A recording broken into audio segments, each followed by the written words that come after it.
ভারতের উত্তর পূর্বাঞ্চলের যে ছোট্ট রাজ্য মণিপুর, সেটি স্বাধীন হয়ে যেতে চলল।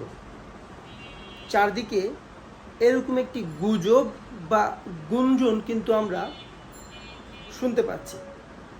সোশ্যাল মিডিয়াতেও বেশ কিছু উৎসুক জনতা বা গুজব সৃষ্টিকারী বুঝে না বুঝে এ বিষয়ে গুজব ছড়াচ্ছে। আসলে মূল ঘটনাটা কি? আসলেই কি মণিপুর স্বাধীন হতে যাচ্ছে, বা নতুন করে সোশ্যাল মিডিয়াতে মণিপুর স্বাধীন ঘোষণা করেছে বা স্বাধীনতা ঘোষণা করেছে, এইরকম একটি খবর কিন্তু ব্যাপকভাবে প্রচারিত হচ্ছে। সেটি বা কতটুকু সত্য? কেন, কারা, কখন থেকে এই গুজবগুলো ছড়াচ্ছে, এবং মণিপুর রাজ্যের বর্তমান সংঘর্ষের পিছনে কারা, এই সংঘর্ষে কারা লাভবান হচ্ছে, এই সব কিছু কয়েক মিনিটের মধ্যে আপনাদের সামনে তুলে ধরতে চাই। আশা করি সাথে থাকবেন এবং আমার চ্যানেলটি সাবস্ক্রাইব করে আমার ভিডিওটি শেয়ার করে দিবেন।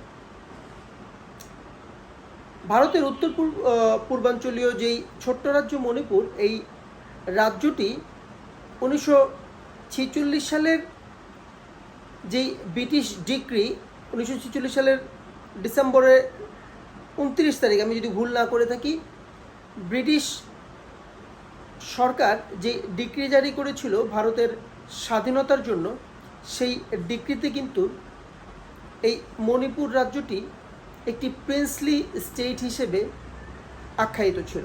অর্থাৎ ভারতের মধ্যে ছড়িয়ে ছিটিয়ে থাকা এরকম ছোট ছোট রাজ্য, যে রাজ্যগুলো ব্রিটিশ শাসনের অধীনে থাকলেও স্বায়ত্ত শাসন ভোগ করত বা অনেকটা স্বাধীনতা ভোগ করত, এইরকম 565টি প্রিন্সলি স্টেটের একটা ছিল এই মণিপুর রাজ্য।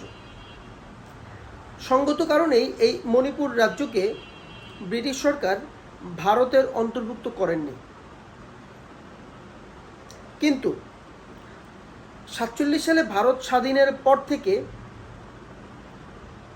মণিপুর ভারতের অংশ থাকবে, নাকি স্বাধীন হবে, নাকি মায়ানমারের অংশ হবে, এই বিষয় নিয়ে দ্বন্দ্ব চলতে থাকে।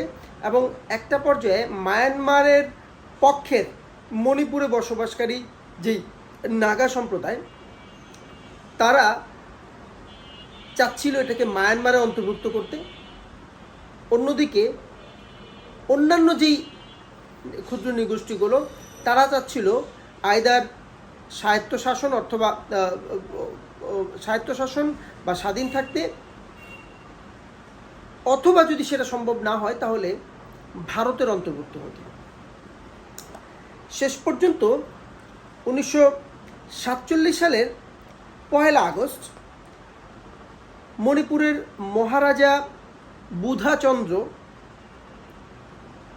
মণিপুরকে ভারতের অন্তর্ভুক্ত করার জন্য একটি চুক্তি করেন, যেই চুক্তিটি ইনস্ট্রুমেন্ট অফ অ্যাক্সেশন নামে পরিচিত। এই ইনস্ট্রুমেন্ট অফ অ্যাক্সেশনের আওতায় আলোকে 1949 সালের 21 সেপ্টেম্বর ভারত মণিপুরকে তার অংশ হিসেবে ঘোষণা করে।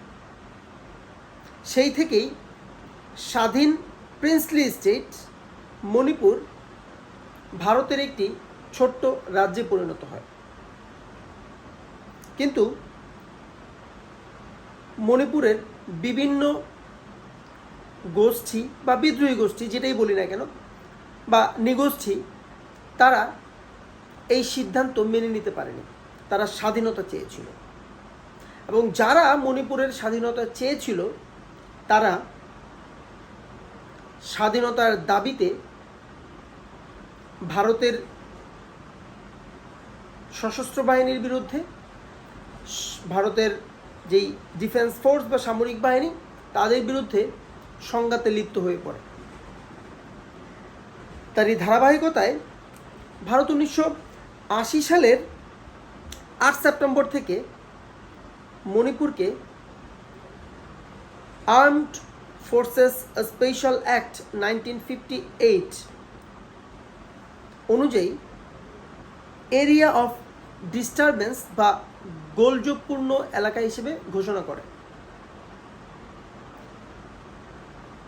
সেই 1980 সালের সেপ্টেম্বরের পর থেকে আজ অবধি মণিপুর এই ঘোষণার মধ্য দিয়ে বিদ্রোহী গোষ্ঠীর সাথে সামরিক বাহিনীর সংঘাত তীব্র থেকে তীব্রতর হতে থাকে। পরবর্তীতে 2019 সালের 29 অক্টোবর লন্ডনে দুইটা ছোট ছোট বিদ্রোহী গোষ্ঠী মণিপুর রাজ্যটাকে স্বাধীন দেশ হিসেবে ঘোষণা করে এবং একটি প্রবাসী সরকার ঘোষণা করে।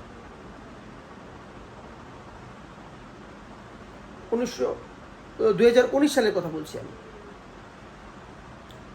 2019 সালে যখন বিদ্রোহী গোষ্ঠী মণিপুরকে স্বাধীন রাষ্ট্র হিসেবে ঘোষণা করে, তখন ভারত সরকার অনেকটা নড়ে চড়ে বসে।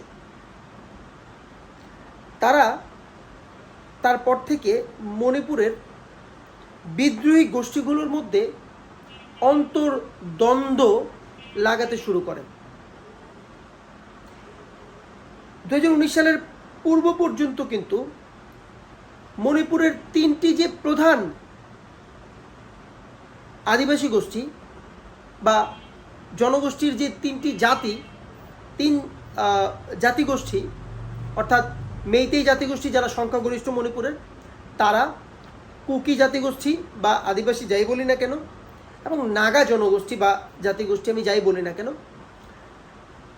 এই তিন গোষ্ঠীর মধ্যে 2019 সালের পূর্ব পর্যন্ত কিন্তু খুব বেশি সংঘাত হতো না। এদের মধ্যে ইন্টারনাল বোঝাপড়াটা, অভ্যন্তরীণ বোঝাপড়াটা খুব ভালো ছিল, খুব স্ট্রং ছিল, এবং তারা ইউনাইটেডলি ঐক্যবদ্ধ হয়েই ইন্ডিয়ান যে সামরিক বাহিনী তাদের এগেইনস্টে যুদ্ধ করত বা গেরিলা যুদ্ধ চালাচ্ছিল। কিন্তু 2019 সালের পর থেকে ইন্ডিয়ান সরকার তাদের বিভিন্ন গোয়েন্দা সংস্থার দ্বারা মণিপুরে বিশেষ নজর দেওয়ার মাধ্যমে এই তিন গোষ্ঠীর মধ্যে অন্তর্দ্বন্দ্ব বাঁধিয়ে দেয়। ফলে বৃহত্তর যেই জনগোষ্ঠী অর্থাৎ মেইতেই জনগোষ্ঠী, তাদেরকে ভারত সরকার এক প্রকারে ম্যানেজ করে ফেলে এবং ম্যানেজ করে তাদেরকে সকল সুযোগ সুবিধা দেয়। সকল সুযোগ সুবিধা তো দেয়ই, ভারতীয় যেই শাসক দল অর্থাৎ বিজেপি এই মেইতি জনগোষ্ঠীর মাধ্যমে মণিপুরে রাজ্য সরকার গঠন করে এবং এই মেইতি জনগোষ্ঠীকে গুরুত্ব দিয়ে এদেরকে ব্যাপক পরিমাণে সুযোগ সুবিধা দিয়ে নাগা এবং কুকিদের সাথে এদের সংঘাত লাগিয়ে দেয়। যখন মেইতি জনগোষ্ঠী দিন দিন উন্নতি করছে, শিক্ষা, ব্যবসা বাণিজ্য, চাকরি বাকরি, সরকারি সুযোগ সুবিধা সব কিছুতে যখন মেইতি জনগোষ্ঠী এগিয়ে, তখন একইভাবে দিনকে দিন পিছিয়ে পড়ছিল নাগা এবং কুকি জনগোষ্ঠী। ফলে তাদের মধ্যে বৈষম্য বাড়তে থাকে এবং অন্তর্কোন্দলও বাড়তে থাকে। এই সুযোগটাই আরও ভালোভাবে লুফে নেয় ভারত সরকার। তারা 2023 সালে মে মাসের প্রথম দিকে অর্থাৎ মে মাসের 3 তারিখে মেইতেইকে দিয়ে অর্থাৎ মেইতেই জনগোষ্ঠীর মাধ্যমে কুকি জনগোষ্ঠীর উপর হামলা চালায় অর্থাৎ মেইতেই জনগোষ্ঠী কুকি জনগোষ্ঠীর একটি গ্রামে হামলা চালিয়ে ব্যাপক ভাঙচুর করে এবং কুকি জনগোষ্ঠীর নারীদের উপর নির্যাতন চালায়। দুজন কুকি নারীকে তারা উলঙ্গ করে রাস্তায় হাঁটা এবং সেই ছবিও সোশ্যাল মিডিয়াতে প্রকাশ করে। এর পরবর্তীতে এই ঘটনার রেশ ধরেই 2023 সাল থেকেই 2023 সালের মে মাস থেকেই কুকি জনগোষ্ঠীর সাথে মেইতেই জনগোষ্ঠীর তীব্র সংঘাত শুরু হয় এবং এই জাতিগত সংঘাতে আজ পর্যন্ত প্রায় 250-রও বেশি মানুষ নিহত হয়েছে। তখন ভারত সরকার অনেকটাই মেইতেই জনগোষ্ঠীর পক্ষে অবস্থান নেয় এবং কুকিদেরকে নিধনের চেষ্টা চালায়। ফলে কুকিরা ব্যাকফুটে চলে যায় ডে বাই ডে এবং তারা তাদের সামরিক সক্ষমতা বৃদ্ধি করতে থাকে। দুদিন আগে ঠিক যেদিন ভারতের স্বরাষ্ট্রমন্ত্রী রাজনাথ সিং সেনাবাহিনীকে নির্দেশ দিয়েছিল বাংলাদেশ, চায়না এবং ইউক্রেন পরিস্থিতির দিকে নজর রেখে যুদ্ধের প্রস্তুতি নিতে, ঠিক তার পরদিন মণিপুর আবার অত্যধিক অশান্ত হয়ে পড়ে।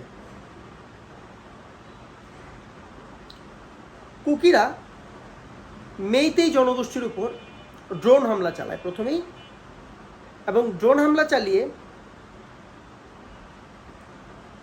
সাবেক মুখ্যমন্ত্রীর বাড়িতে একজনকে হত্যা করে। তারপর তারা প্রথমবারের মতো রকেট হামলা চালায়। মণিপুরের কোনো বিদ্রোহী গোষ্ঠীর কাছে সামরিক ড্রোন কিংবা রকেট থাকতে পারে, বা তাদের এই ড্রোন হামলা চালানো বা রকেট হামলা চালানোর সক্ষমতা থাকতে পারে, এটা হয়তো কারোই ধারণা ছিল না।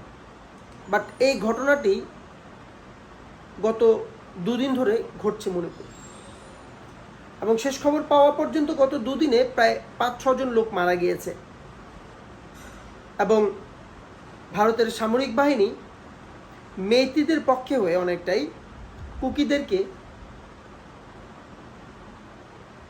মোকাবেলা করার জন্য সর্বাত্মক প্রস্তুতি নিয়েছে এবং মোকাবেলা করছেও বটে। সো এটা হচ্ছে মূলত মণিপুরের পরিস্থিতি, অ্যাকচুয়াল পরিস্থিতি। এখন যদি কেউ বলে যে এই পরিস্থিতিতে মণিপুরে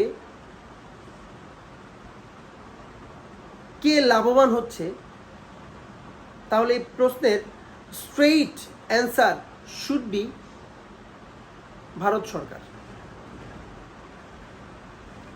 মণিপুরের মধ্যে Bharat divide and rule policy apply করছে, অ্যান্ড থ্রু দ্যাট তারা মণিপুরের মধ্যে জাতিগত সংঘাত বাঁধিয়ে মণিপুর রাজ্যের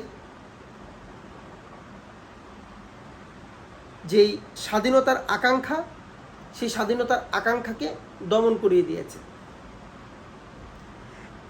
এখন আর মণিপুর রাজ্যের সকল বিদ্রোহী গোষ্ঠীর একত্রিত হয়ে ভারতীয় সেনাবাহিনী বা সামরিক বাহিনীর বিরুদ্ধে লড়াই করবার মতো পরিস্থিতি নাই। ফলে ভারত থেকে মণিপুর আলাদা হয়ে যাবে বা মণিপুর স্বাধীন হয়ে যাবে বা মণিপুর স্বাধীনতা ঘোষণা করেছে, এরকম গুজব যারা ছড়াচ্ছেন তারা আসলে অনেকটা না বুঝেই কথাগুলো বলছেন, তথ্য না নিয়ে এই কথাগুলো বলছেন, এবং এই কথাগুলো বলার মাধ্যমে একটা উত্তেজনাকর পরিস্থিতি তৈরি করছেন। তবে আমি বিশ্বাস করি আমাদের দেশের সোশ্যাল মিডিয়াতে যারা এই কাজগুলো করছেন তারা অতি উৎসাহী, কারণ আমরা এই অংশ বাংলাদেশ থেকে এই ধরনের গুজব ছড়ালে, যেটা আসলে ন্যূনতম সত্যতা নেই, এই গুজব ছড়ালে প্রকারান্তরে কিন্তু ভারত সরকারই লাভবান হবে এবং তারা এটাকে একটা অজুহাত হিসেবে বিশ্বে তুলে ধরতে পারবে যে বাংলাদেশের মধ্য থেকে তাদের বিরুদ্ধে ষড়যন্ত্র করা হচ্ছে, এবং ওইটার উপর বেসিস করে তারা বাংলাদেশের এগেইনস্টে ব্যবস্থা নেওয়ার একটা অজুহাত পাবে। সো আমি যারাই না বুঝে এই বিষয়গুলো শেয়ার দিচ্ছেন বা ছড়াচ্ছেন তাদেরকে বলবো, আপনারা মণিপুর সম্পর্কে একটু ভালো করে জেনে নিন, তারপর এই শেয়ারগুলো, এই পোস্টগুলো শেয়ার করবেন। সবাইকে ধন্যবাদ যারা পাশে ছিলেন। আশা করি চ্যানেলটি সাবস্ক্রাইব করে দিবেন এবং ভিডিওটি শেয়ার করে দিবেন। আসসালামু আলাইকুম।